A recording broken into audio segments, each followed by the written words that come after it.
Exhomeless redditors, what was the scariest thing that you ever saw on the streets? In my years being a homeless junkie and then cleaning up kinda and working at a homeless shelter / on the street, I saw a dude try to murder his girlfriend with a machete, like full on swing and barely miss, and my heart was fucking pounding like I was sure I was about to witness a murder. I also saw countless odds and shit, saw a girl beaten to shit who had just been raped asking for help. Saw a dude get stabbed.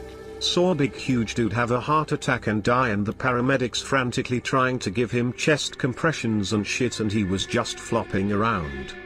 Saw a lot of shit honestly, but those were the ones that come to mind as scaring the shit out of me the most. I have a million stories from those years and half sound fake cause they are so ridiculous. After a meal at a local shelter one night I fell asleep in a park. I hated being around there at night because some of the other homeless would rob you. One guy got knifed a week earlier and I needed to GTFO. So I started to make my way out of the area taking alleyways as not to attract the drunks who would throw shit at, beat up and generally harass the destitute. I heard a commotion and decided to investigate and saw this crazy animal of a man, naked from the waist down, on top of someone, I assume a woman, thrusting on top of her. Every couple of seconds he would stop to throw a punch. The woman was unconscious, completely limp and very bloody. I yelled out to him and he turned to look at me. I have seen a lot of bad things in my life, but the look in his eyes was beyond animalistic. He was filthy, but in the little light from the street lamps his eyes glowed with rage and insanity. Scared the shit out of me. So afraid that I took off. Ran to nearest payphone, 1993, and dialed 911. I did not go back. I have felt like such a coward and have no idea what happened to either one. I truly hope she's okay and he is dead. Police, hands down. 17 years old. Dead asleep in the back of a car belonging to my then girlfriend's parents in a parking garage. It's freezing outside, February in Canada, 3 a.m. I'm awoken by cops dragging me from the car, ragdolling my sleepy self. I'm 6'2", 210, yelling about the weapon. They just won't shut up about a weapon. I've no idea to what they're referring. I try to explain that I've got permission to be in the car, gave them the number for the parents, worried about waking them up. The weapon. I asked them to show me what weapon they found, thinking maybe a parent hid a bat under the seat for protection. They pulled on the handle of a window scraper with squeegee that was covered by a black garbage bag full of clothes intended for the Goodwill. I asked them how it was they felt threatened by a squeegee when I was fucking asleep. I was urged to shut the fucking up, then driven to an all-night laundromat, and told to sleep across the super comfortable plastic chairs. Fucking cops. The scariest thing I saw was a man named Tony T. Apparently he had been a cokehead for years but had to keep a job to support his habit. He had received a huge settlement, over $500,000. At which point he decided that he never had to work again. He lived on the streets and smoked cocaine all day. The best way to describe him is Tuco from Breaking Bad. He was generous with his drugs so people would naturally want to be around him. But he was unpredictable and dangerous. I have tons of stories about him being crazy aggressive, but the last time I saw him he beat a man with a pipe for dropping a tiny crack rock in the dirt. We are talking like $20 worth of dope and he probably either killed the guy or fucked him up for life. I tried to stop him and he threatened to turn on me. I walked out, went to a phone and called my sister to come get me. She helped me get my shit together and I never went back. That was 30 years ago. It's not scary in the traditional sense of horror, but in the context of our homelessness it was heart-stopping. Me and my mother have been homeless on and off for about 5 years now. It was sometime in the last year when it happened to us. On some nights when we couldn't go to our spot under the time in dead center of town, if it was raining for instance, we'd walk up the street to the local church and shift the trash cans so we could lay behind them out of sight to avoid the rain. On 1 to 2 occasions sometimes a cop would pull in the parking lot to either just sit for his shift or I'd maybe check the area. Either way, we had just settled in trying to be inconspicuous when a car pulls in. From the angle we were at, the headlights beamed directly on us. Could have sworn we heard a door shut and someone walking around, as they say, there for what felt like hours. When it was probably only about 5 minutes, we just bundled up in the sleeping bag and prayed no one was rounded these trash cans we set up. Whatever amount of time had passed, next thing we know the car U-turns out and we were good. But my god, does your stomach climb into your throat in that moment? Not that scary, but one time I was on a park bench just killing time. This homeless dude that everyone called Red was at another bench. He came up to mine, and asked if I would watch his shit while he slept for a bit, and I said yes. So he laid down next to me, and after a while he sat up for a cigarette. About 3 drags in, he starts coughing and his face turned all purple fast. Never realized how fast people turn purple from lack of oxygen. He fell over on his side, and I jumped up and gave him a little smack on the back a few times, and I kept yelling at him to get up. I was hesitant to call an ambulance cause of hospital bills that he obviously wouldn't be able to pay, but right as I took my phone out to call, he had been unconscious for like 30 seconds at this point. He starts gasping and gets up. I asked him if he was okay, and all he says is fucking COPD, and then takes a drag of the cigarette that he never even dropped the whole time that happened. Blows my mind he didn't drop it, Lamau. I was homeless, had warning, had jobs, knew it was coming and prepared, with my husband. We had a minivan we modded for survival, put our stuff in storage and drove to his new job, then lived rough in the van while I ran my little telecommute business. Not an MLM, don't worry, I was homeless, not stupid, and picked up a part-time night shift gig in retail to help guarantee a safe parking spot. 6 months of no rent, no utilities, and we had enough for a decent down payment on a house. So, most millennial thing ever, basically, being secret homeless kinda on purpose. We still saw some shit. See, we were what I would call bougie homeless. Husband and I had white-collar jobs, and then I had a blue-collar retail one as well. Eventually he got a retail one also and just didn't mention his other qualifications, took the same weekend graveyard shifts I was, and we'd stock shelves together purely to be indoors someplace with lighting and able to talk together. Not changing our last names to match was a good move. One manager suspected we might have a thing for one another and was very, very startled when we later purchased a house together and turned out to have been married for 5 years, gym memberships for showering and exercise. Study rooms at libraries can be a great, quiet place to sleep if you know how. State parks are very good for good, restful sleep on nights when the store parking lot won't cut it. The food options were pretty awful, but we eventually learned to eat mainly from the produce section or to spring for stuff like trail mixes that didn't need refrigeration, yet had a lot of protein and stuck with you pretty well.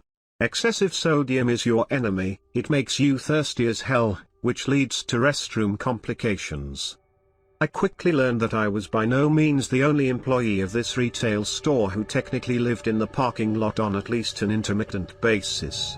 Nor was I the only regular customer. The homeless population wasn't the problem at all. The general purpose poverty, lack of help for those who were trying and lack of comfort for those who were suffering, other than the most toxic kind, that was the problem. I called an ambulance for a little kid whose mom wasn't moving in the bathroom. The kid was very calm about this. She probably just needs Narcan again. It's like how you have to plug in a phone sometimes. The mom's purse, and it was a real one, cost more than a month in the house I had left behind for this little bougie homeless adventure, yet her shoes were some of the cheapest our store sold. I wondered, from that, what her story was. A drug dealer caught a kid shoplifting and marched them right back inside to return the stolen merchandise to me. Dope slapped them upside the head, then offered me some marijuana on the house for being decent about the whole thing. I declined, thumping my chest and going asthma, but thanked him kindly for the offer, and said dealer was polite as any neighbor to me ever. Sometimes we heard screams and we'd carefully look. We learned quickly never to move the car if anything shady happened in the parking lot at night while we were in there. The cops would be looking for witnesses, and if they thought you saw something and were leaving, you could be detained, and that would blow our cover. So on the nights we heard a crash, screams, swearing, we'd point the dashcam over, click on the auxiliary battery, then go back to sleep until morning, then rotate the memory cards. If a cop asked, we'd be like, our car was parked here. We can check the camera, and thus be able to help with plausible deniability of our homeless selves' presence. Our jobs at the store were our alibi. At any given time, I had our real schedules and fake ones I'd knocked together on my laptop and printed at the library, with a little corner dog ear code to indicate which was real and which wasn't. They keep changing it, was perfectly believable to cops, as was disorganized paperwork, and it's a hell of a long commute. Sometimes it's easier just to get here early and have a nap. Oh. Well, in that case, yeah? Just stay safe, okay? That one probably knew we were bougie homeless. But bougie homeless people aren't a problem for cops. So long as they stay invisible, they aren't a problem for anyone but themselves. Well, and occasionally paranoid people. We had a stalker for a while towards the end. Older white guy with a cane. Saw me at the checkout one time and just seemed off. Recognized me at the library, where I used the internet a lot, and seemed really weird. Saw me with husband, got edgy, at the store, and then he started to follow us. A big, awful, awkward confrontation. Yeah, did you know workers' comp hires private detectives to chase old people with bad backs and hip replacements to confirm they're really as disabled as their doctors say? Husband just cracked up laughing, dished the dirt and explained what we really were. Showed our poor stalker some proof that no, we weren't detectives hunting him, we're just homeless, and the whole thing led to us having the first beer we tasted in 6 months in a VFW with the coolest old guy ever, who told the story to some of his buddies, and suddenly we had help on our house hunt. Really amazing help. I sometimes tell my students my neighbor used to be my stalker. No, really, this is a funny story, and they are just like, Ms. Spidey, no. And then there was the young couple with baby twins, living in a 1994 Toyota station wagon because the fiancé/husband's mother had thrown them out of her house for not wanting her in the delivery room. C-sections, they told me, the mom gets one person. They were younger than husband and I were by almost 6 years, somehow managing retail jobs at the store and community college, and I don't know how the social workers had missed them, but they had been well and truly missed. Never failed to make it to WIC appointments or well baby Medicaid visits, and they'd had the sense to get a PO box at a real address UPS store. They told us that trick, actually, because the mill had been reading and stealing their mail before the blow up, so it looked like they were just slipping under the radar. Their Toyota broke down, and as the fiancé wrestled with the idea of calling that awful woman back, my husband almost broke the kayfabe. First rule of being homeless, you never admit you're homeless, except maybe to someone who is equally badly off. Second rule, if you have anything whatsoever, asset-wise, keep it a secret or someone will take it from you, to help them fix it. He told them, truthfully, that we used to have a 94 before we got our current car. We took a look at it, and sure enough, husband bet he could make it to the local junkyard to get what he needed. Really? Sure. He was back awfully quickly for a junkyard, and I saw the AutoZone charge on our cards later. We could spare it. They sure couldn't. The twins are a year ahead of our daughter in school, and in one of those coincidences you wouldn't believe if this were a movie, they attend the same one. I ran into their mother in the parking lot of a school event just a bit over a month ago, in February, when I was wrist deep in a fellow mom's leaky Mercury. She stopped, said my name, I bonked my head on the dang hood, then the years came rushing back. Her babies are so tall now and she's lost that thin, burned out look. The 94 is gone, sold to her kid sister-in-law for $100 and somehow still on the road. Toyotas, am I right? She and her husband are doing great. He's a sysadmin, she's an LPN, he's grown a neat beard and she's grown her hair out.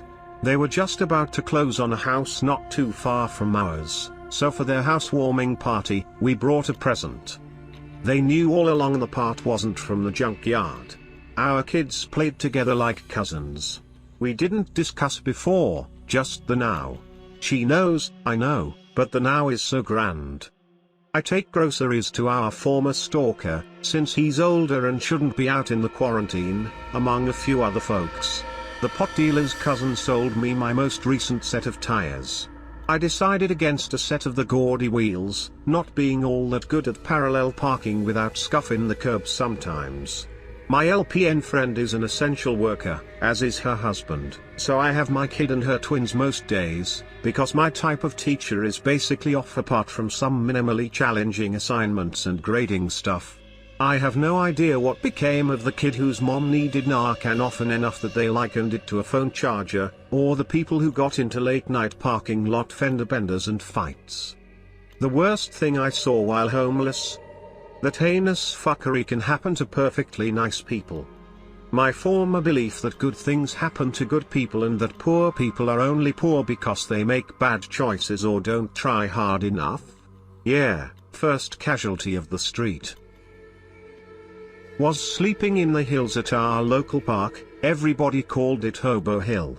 We all used to sit in the creek in the park because it wasn't really visible from the road and cops mostly left you alone.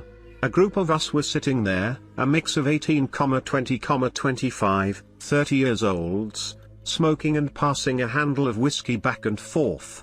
One guy got mad because some teen wouldn't pass the bottle. They bickered back and forth for a minute and I didn't think anything of it. No biggie, people fight over bottles all the time on the street. I went back to smoking and shooting the shit with the guy next to me. Next thing we know, the kid is yelling and screaming. The guy had picked up a pretty big rock and wailed on the teen's head to get him to give him the bottle. The kid was bleeding really bad and you could tell he was hurt pretty bad. Dude had grabbed the bottle and was swigging more of it. Someone called the cops and said where we were so the kid could get some medical care, but pretty much everyone dipped out. Never really saw the kid again. I'm pretty sure he's okay, but he didn't really come back to the streets. He was young, so I'm hoping he went back to his parents' house. That wasn't the worst I've seen, but it was one of the more memorable moments. I used to wander around a neighborhood with lots of homeless people, with a group of maybe 8 or 10 boys and girls between 9 and 15 or so. I was in my early 20s. I shared some pot with them sometimes, but never stayed to make conversation or anything because they were into sniffing glue, the little ones, or heavier stuff, and I was just a hippie guy playing shitty life. The thing is, they had managed to open an underground empty water deposit. I don't know the term for what I was exactly, some valves and pipes in there, and they used to go there to hide and do their usual bussines, but some spended the nights inside.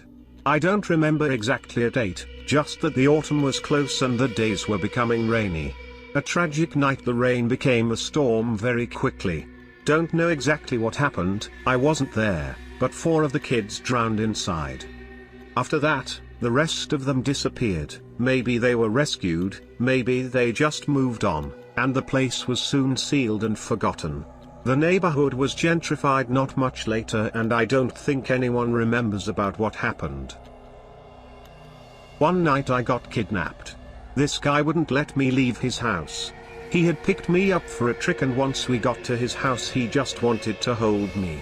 Once I tried to leave, he tied me down and had his way with me. No matter what I did, I couldn't get away. Finally, hours later, he passed out and I ran away. I was so scared. It took 2 hours for me to get back where my boyfriend was.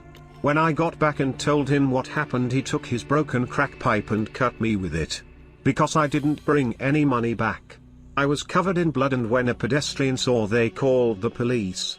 But the worst part was when the police came and I told them what happened and I gave them the address of the individual who raped me. They told me just because he didn't pay doesn't mean it's rape. That wasn't the first time I had issues with the police not caring about the welfare of the homeless. I had my nose broken by another girl and I passed out for a few hours. Somebody called the police. When they got there, they said, "Don't bother, she's just a prostitute and not worth the time."